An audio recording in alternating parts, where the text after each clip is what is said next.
Assalamualaikum warahmatullahi wabarakatuh. Jumpa lagi dengan Rumah Belajar Cemerlang.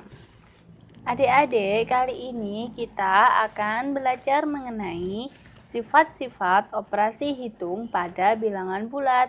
Sebelum kita memulai, mari kita baca basmalah dulu ya.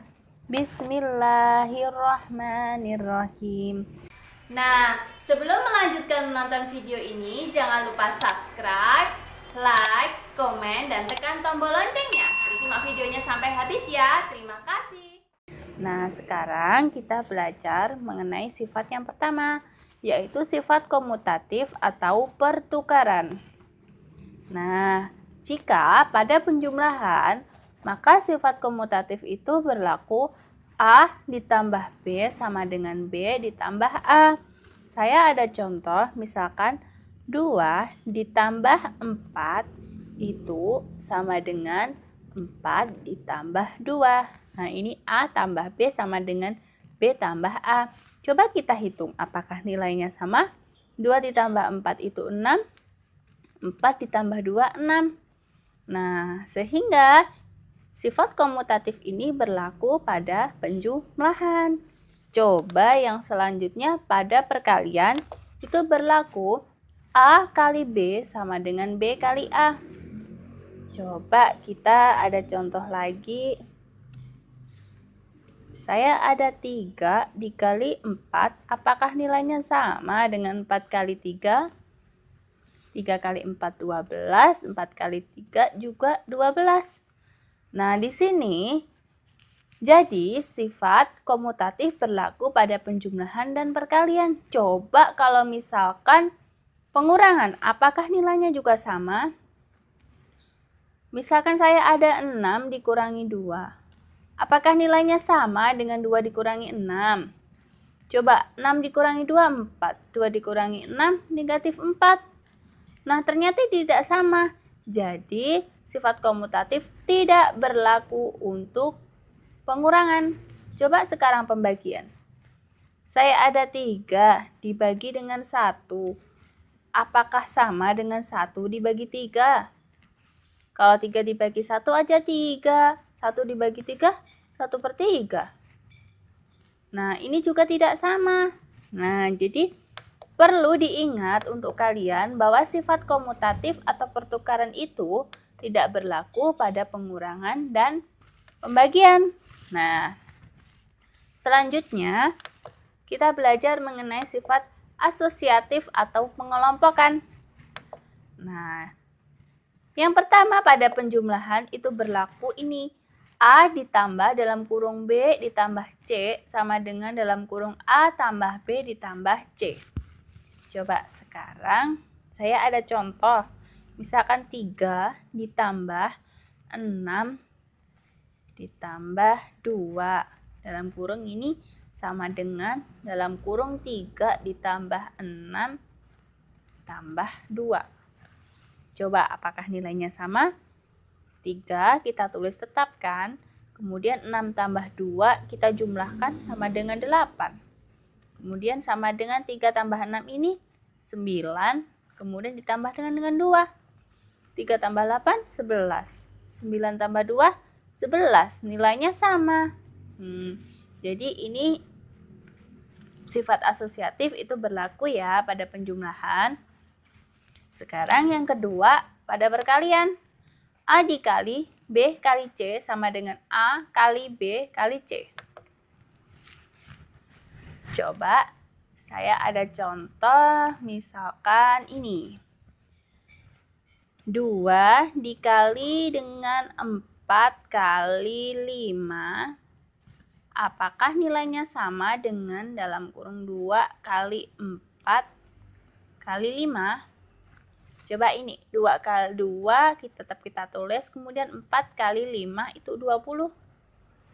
Sama dengan ini, 2 kali 4, 8 dikali dengan 5. 2 kali 4, 2 kali 20 itu 40. 8 kali 5 itu 40. Nah, nilainya sama kan? Nah, seperti ini sifat asosiatif.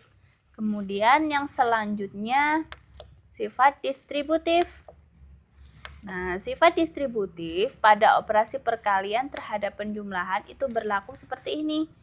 A dikali B ditambah C dalam kurung sama dengan A kali B ditambah A kali C. Jadi, ini dari ini tuh dikali satu-satu seperti ini. A kali B ditambahkan dengan A kali C seperti ini. Saya beri contoh ya. Di sini saya ada 3 dikali 2 ditambah 1 misalkan. Sama dengan, coba kemudian ini kita 3 kali 2 dengan 3 kali 1 ya. 3 kali 2 ditambah dengan 3 kali 1. Nah, coba sekarang ini kita kerjakan satu-satu ya. 3 dikali 2 tambah 1, 3. Kemudian ini 3 kali 2 itu 6 ditambah dengan 3 kali 1, 3. 3 kali 3, 9. 6 tambah 3, 9. Nah, sama kan? Nah, ini operasi perkalian terhadap penjumlahan. Sekarang yang berikutnya pada operasi perkalian terhadap pengurangan. Maaf, ini saya ganti pengurangan. Ini pengurangan ya. Pengurangan. Nah, kalau pengurangan itu berlaku sifat seperti ini. A kali B min C sama dengan A kali B dikurangi B min C. Nah, sekarang kita coba ini juga sama ya. Sama seperti penjumlahan tadi, dikalikan satu-satu seperti ini. Nah, sekarang coba saya ada contoh di sini, misalkan saya ada 5 dikali 4 dikurangi 2 sama dengan 5 dikali 4 dikurangi 5 kali 2. Nah, coba ya sekarang ini 5 tetap kita tulis. Dikali 4 dikurangi 2 itu 2. Kemudian ini 5 kali 4, 20 dikurangi 5 kali 2, 10. Nah, 5 kali 2, 10. 20 kurangi 10, 10. Nah, jadi sifat distributif pada operasi perkalian terhadap penjumlahan itu seperti ini ya. Sekarang yang terakhir, sifat identitas. Nah, identitas pada penjumlahan itu 0. Seperti ini. Jika A ditambahkan dengan 0 itu sama dengan A. Jadi, saya beri contoh misalkan ini. 1 misalkan ditambah dengan 0. Pasti jawabannya tetap 1. Terus misalkan lagi 200 ditambah dengan 0. Pasti 200. Jadi diingat ya, identitas pada penjumlahan itu 0.